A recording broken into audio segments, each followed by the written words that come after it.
The criticisms that Carson Palmer has had about the Bengals, not just in recent years, but from the time he exited Cincinnati to now, how much credence do you put into any of the takes that he has had? Do you just chalk it up to a former disgruntled employee, or is there validity in some of the things that he says? I'm curious from Bengals fans' perspectives, when he says things, do you guys listen? Do you guys think that he has a point, or do you just chalk everything he says up to he's just a former disgruntled employee, if you will? I don't hold it a ton of weight. I mean, when have you seen Carson Palmer in the media since he retired from the league not bashing the Bengals? I think if he was often in the media talking about sports, it would probably hold a little bit more weight. And the fact that he just goes and does spots and, takes shots at the Bengals all the time, I think that kind of diminishes his point. But when you look at how Joe Burrow's career has gone so far and how Palmer's career went, I don't think you can – it's not too hard to find some similarities between the two of them. So I think certainly holds a little bit of weight, but I think he ruins a lot of that validity when this is all he does is it is his one bit.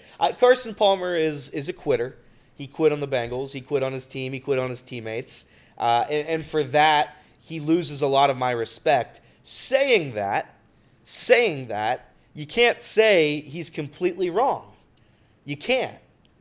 I say it every show, but until it changes, this is what it's going to be. Joe Burrow has made the postseason twice in 5 years. I know he wasn't healthy for 2 of the years, but he played a lot of games in those 2 years, to be fair. The Bengals organization isn't one of the best organizations in football. I think everybody knows that. Yeah. I think everybody's well aware of it. Carson Palmer continuing to destroy the Bengals isn't, like Jacob just said, it's not, it doesn't enforce his take any more than it would if he didn't quit on the team. And when I open my phone and see Palmer's face, I know what he's gonna say. Correct. Like there's no what's Carson's take today? What it is. But Bengals fans have this thing where and I think it's because there's a lot more casual fans with the Bengals, and that's okay. Football's a vastly more fun sport. So you have a bunch of people that maybe don't pay attention fully to what the Bengals organization does. I'm not just talking about games here. I'm talking about behind the scenes stuff. They've made those strides. They have an indoor practice bubble. They got bullied into it, right? People still make fun of the fact that the players walk across the street to get to their practice field. Silly stuff like that, and other organizations don't have to hear that noise. The Bengals don't have a lot of respect, I would say, as an organization. They're close to getting that. At least they were when they got to a Super Bowl with Joe Burrow. But every year that goes by where they don't make the playoffs with Joe Burrow, every year they don't win a Super Bowl, an AFC championship with Joe Burrow, is another year where Carson's points, unfortunately, get proven right. Because you have to win to shut Carson up. You have to win games to shut him up. And we were able to shut Carson up when we went to on that Super Bowl run. It was, I think, the week before we went to the Super Bowl, and Carson was yapping. Everybody's like, what are you talking about?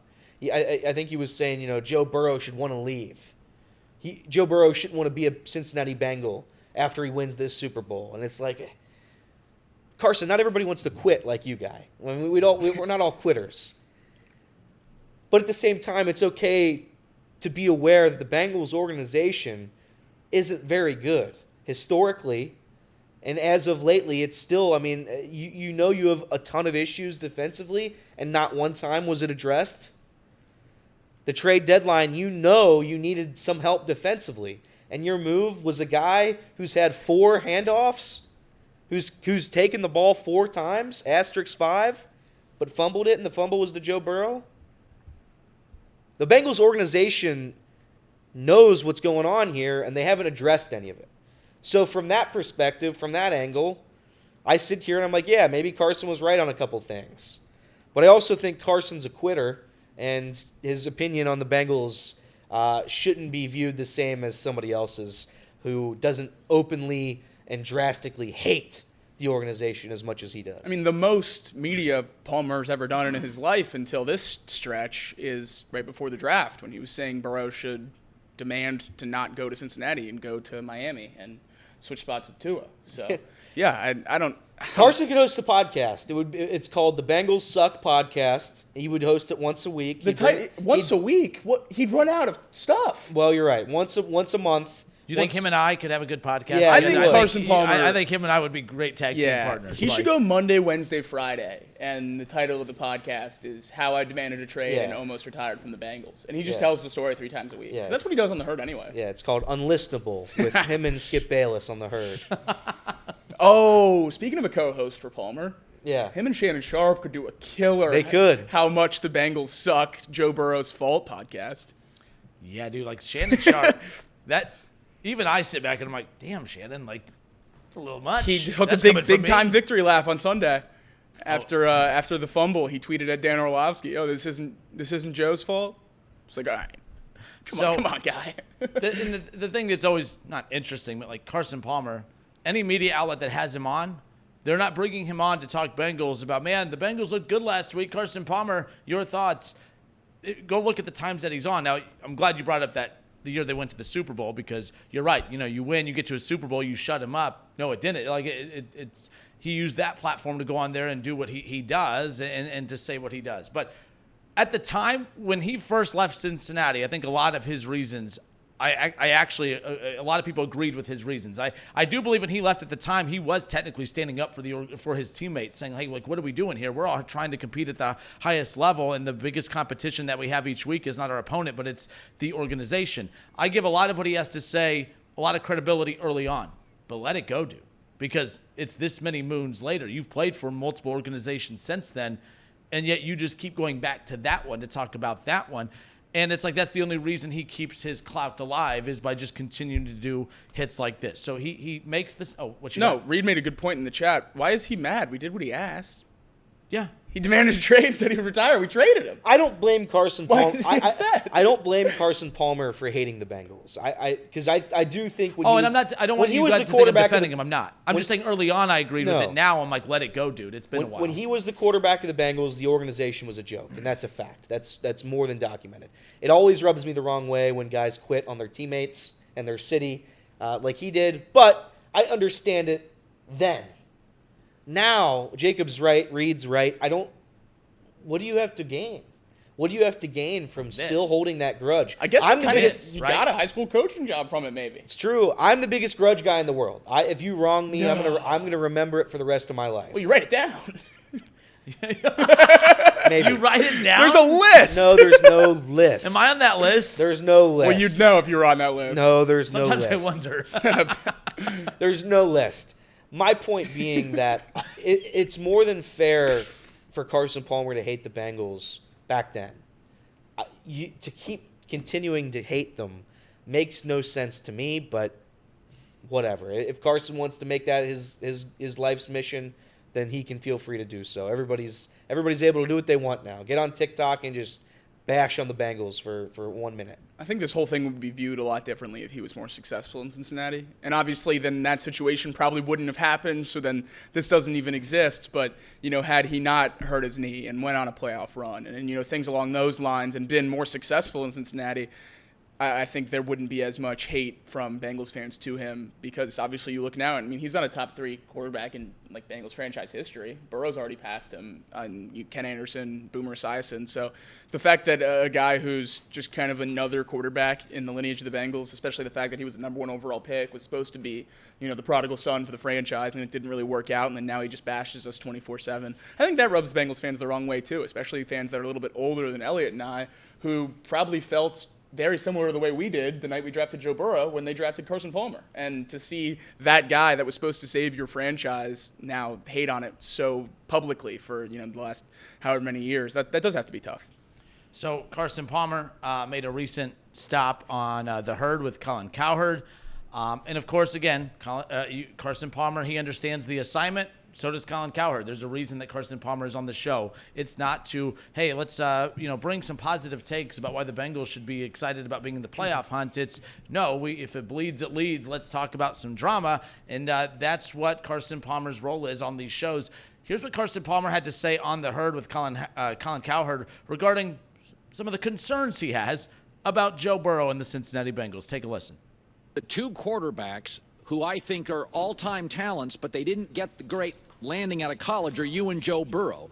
And as I've watched Burrow, my heart goes out for him. They gave away Joe Mixon for a 7th rounder. They won't pay Jamar Chase, who's just incredible.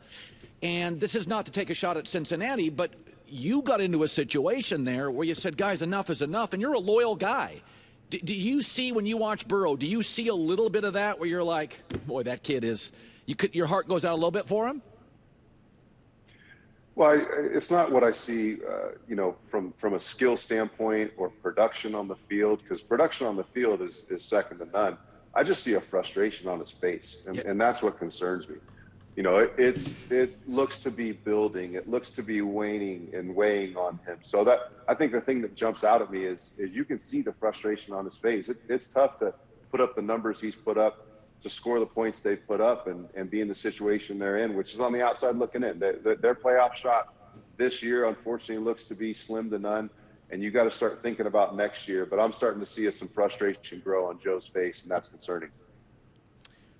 Is it concerning when Tua Tagovailoa looks frustrated on the sideline? Is that concerning? Has it been concerning in recent years when Justin Herbert's looked frustrated on the sidelines? Has it been concerning when Josh Allen has looked frustrated on the sidelines in recent years when they've, underachieved? Was it concerning when Patrick Mahomes and the Chiefs got off to a bad start last year? Was anyone saying, oh man, Chiefs better be careful, Patrick Mahomes might leave? Like, what are we doing? Like, that's his hot take. The Bengals are 6-8. They're out of the playoffs as of right now. And may not be concerned. Joe Burrow looks frustrated. Well, of course he looks frustrated. Of course he does. Everyone on the sideline looks frustrated. Every single person on that sideline looks frustrated. Not Jermaine Pratt. What's that? Not Jermaine Pratt. Not Jermaine Pratt. I mean, he's Career-high getting tackles. tackles, dude. He's getting tackles. He's racking those up. But, like, what a weird take. And that's coming from me who has quite a laundry list of weird takes. But, like, that's his hot take. That's what you utilize. That's what you capitalized on with your airtime on the herd, was to say a team that's 6-8, that Joe Burrow's the quarterback of, a team that had Super Bowl expectations, a team that has mightily underachieved. Your take is Joe Burrow looks frustrated. As I stated on yesterday's show, if you looked over on the sideline and he's smiling and he doesn't look frustrated, and him and Zach Taylor are holding hands, singing Kumbaya on the sideline, that's what you should be frustrated or concerned about. Not this. I'm not concerned that Joe Burrow looks frustrated on the sideline. I'm always looking for an angle to try to, upset you guys or maybe get you guys a little fired up. There's not, yes, I understand why he's frustrated. Everybody does. This is just a very weird take. He's trying to make something out of nothing. Joe Burrow is upset that his team is underachieving. Holy smokes. Put that above the fold in the newspaper. Let that be breaking news on X, Twitter, every social out there. What a weird take by Carson Palmer, and that's coming from me. I just don't understand that. I don't know what he's trying to stir up there. Actually, I do.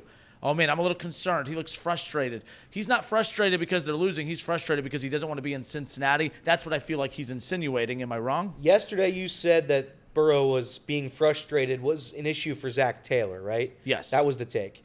This take, I somewhat agree with. He has to. You can't smile on the bench. You can't smile. I think it's a little bit different in terms of yesterday, right? When we were talking about the frustration and the boiling point of what's going to happen with Joe Burrow opposed to this type of frustration that Carson's talking about. It's the same type of thing, but at the end of the day, I do think Joe Burrow, to make him happy, I think you have to make a change in Cincinnati. Unless he wants to keep Taylor, which he very well might, and that's where I guess we'll disagree with, because I think if Joe Burrow, we all have said this, if Joe Burrow wanted out, if he wanted Zach Taylor out, he'd be out. But at the end of the day, you can't sit back and smile when you're 6-8 and you have all these turnovers. They had 14 penalties? Yeah. How many penalties did they have in that Titans game? 14 penalties. So it's just a culmination of the season.